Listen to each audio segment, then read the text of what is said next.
Oke, jadi di video kali ini saya akan bahas apa saja kelebihan dan kekurangan HP ini menurut versi saya sendiri ya. Ini HP dibanderol kalau nggak salah itu 1,5 ya untuk harga barunya, dan ini kemarin saya beli second dapat 1,2 karena belinya di counter ya, bukan sama pembelinya yang jual langsung. Nah, langsung saja kita bahas apa saja kelebihan HP ini yang dibanderol harga barunya 1,5 jutaan. Oke, yang pertama yaitu dari segi desain.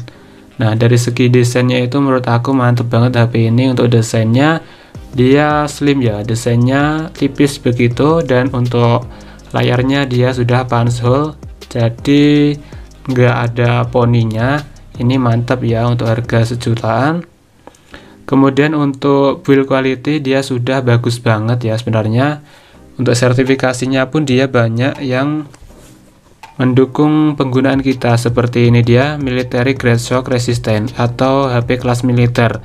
Artinya walaupun jatuh-jatuh ataupun kena benturan itu relatif lebih aman ya untuk desainnya, karena sudah ini dia military grade shock resistant. Kemudian splash touch IP54 atau tahan percikan air ya, IP54.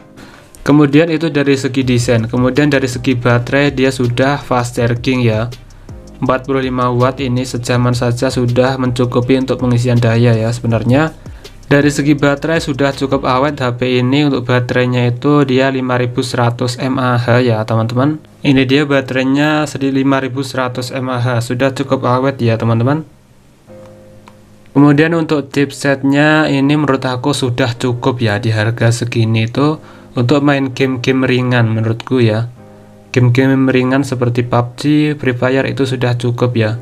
Apalagi untuk pemakaian sehari-hari, misalnya dipakai orang tua atau orang yang jarang main game, ini sudah cukup banget ya HP ini.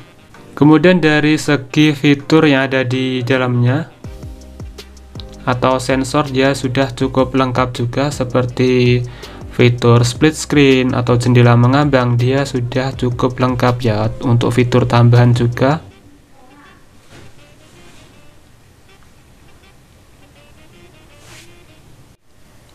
kemudian untuk fitur-fitur lain pun banyak ya di HP ini, seperti fitur screenshot 3 jari, ini sudah bisa di HP ini, di gestur dan gerakan ini dia. Dan juga pintasan-pintasan itu banyak ya, seperti bola asisten, ini bisa dihidupkan juga.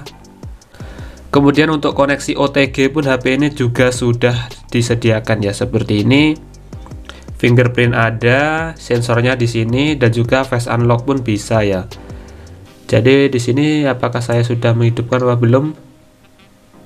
Saya lupa ya. Mungkin saya belum mengaktifkannya.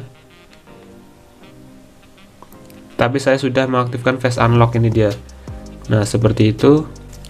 Untuk giroskop pun di HP ini juga sudah disediakan ya, seperti ini. Giroskop pun nah bisa seperti itu. Dan juga mode game turbo pun ada ya di sini teman-teman. Atau mode gamingnya pun ada seperti ini. Menurut aku ini lumayan lengkap di harga 1 jutaan untuk fitur-fiturnya ya. Kemudian kita akan bahas menurut aku kekurangannya apa HP ini. Ini cuma pendapat saya saja ya, yang sering menggunakan HP kelas sejutaan, karena memang HP kelas sejutaan itu masih banyak sekali kekurangan yang ada di HP itu. Kemudian yang pertama yaitu apa di HP ini, yaitu dari segi speaker. Nah, untuk segi speaker sendiri HP ini cuma sediakan satu speaker ya, belum dual speaker. Jadi kalau main game itu terasa kurang mood lah ya. Beda sama HP-HP yang sudah dual speaker kanan kiri, jadi sudah stereo. Kalau ini masih mono speaker, jadi cuma satu di sini. Tapi ya nggak apa-apa, sesuaikan dengan kebutuhan. Kemudian dari segi kamera, HP ini cuma dibekali kamera kalau nggak salah 8 pixel ya. 8 megapiksel kamera ya kalau nggak salah. Di kotak HP-nya nggak ditulis ya kamera berapa, nanti saya spillkan di video. Menurut aku kamera ini untuk HP ini masih cukup aja untuk cuman buat dokumentasi ya. Kalau untuk konten itu ya belum recommended ya menurut aku. Nah, seperti ini misalnya saya bersihin dulu kameranya. Menurut aku kameranya masih cukup aja untuk dokumentasi ya, belum untuk membuat konten. belum recommended menurut aku, karena masih mentok di Full HD ya resolusinya seperti ini dan 30 fps. Nah, kalau membuat konten ya minimal sudah 2K ya atau 4K ya. Kemudian dari segi kecepatan ya, karena HP ini masih menggunakan slot memori eMMC, jadi jangan tanya lagi kalau HP ini kurang satset atau performanya itu kurang cepat ya. Beda sama yang sudah UFS. Kalau UFS itu dia lumayan sudah satset HP-nya. Kalau HP ini masih tipe eMMC ya teman-teman. Untuk slot memorinya 4 GB ya untuk RAM-nya dan masih eMMC. Jadi untuk performa itu terbilang lebih kurang maksimal ya menurut aku dibanding HP-HP yang sudah menggunakan seri UFS tentunya. Tentunya itu lebih cepat. Kemudian HP ini masih di 4G ya untuk jaringannya, belum 5G. Dan juga untuk fitur NFC itu belum tersedia di HP ini atau tidak dibekali fitur NFC ya teman-teman. Buat kalian yang mencari-cari tentang NFC HP ini belum punya NFC. Kemudian jika seri-seri HP lainnya yang sudah nyampe 120 Hz untuk refresh rate-nya, HP ini masih mentok di angka 90 Hz ya. Untuk refresh rate-nya ya, walaupun di refresh rate 90 Hz ini sudah cukup nyaman ya untuk scrolling. Dan itu dia menurut aku kekurangan di HP ini, itu cuma pendapat saya saja. Karena dibanding HP-HP lain di kelas sejutaan, ini itu menurut aku fiturnya lumayan lengkap ya teman-teman. Kadang kalau di HP lain itu yang harga sejutaan itu fitur split screen pun dia itu nggak ada. Tetapi HP ini sudah lengkap, bahkan sampai giroskop pun ada di HP ini. Jendela mengambang bisa dan lain-lain.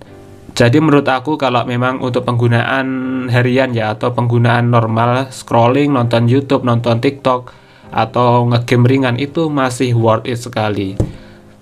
Jadi tinggal kalian sesuaikan dengan kebutuhan. Misalnya buat kalian ingin konten, menurut aku ya HP ini belum recommended ya. Atau kalau mau main game berat ya belum recommended juga. Tetapi jika untuk pemakaian harian, misalnya mau dipakai ibu bapak kalian atau adik kalian, ini sudah worth it banget ya teman-teman. Sudah worth it banget. Dan itu dia beberapa kelebihan dan kekurangan HP ini menurut pendapat saya itu sendiri. Semoga bermanfaat. Jangan lupa like dan subscribe.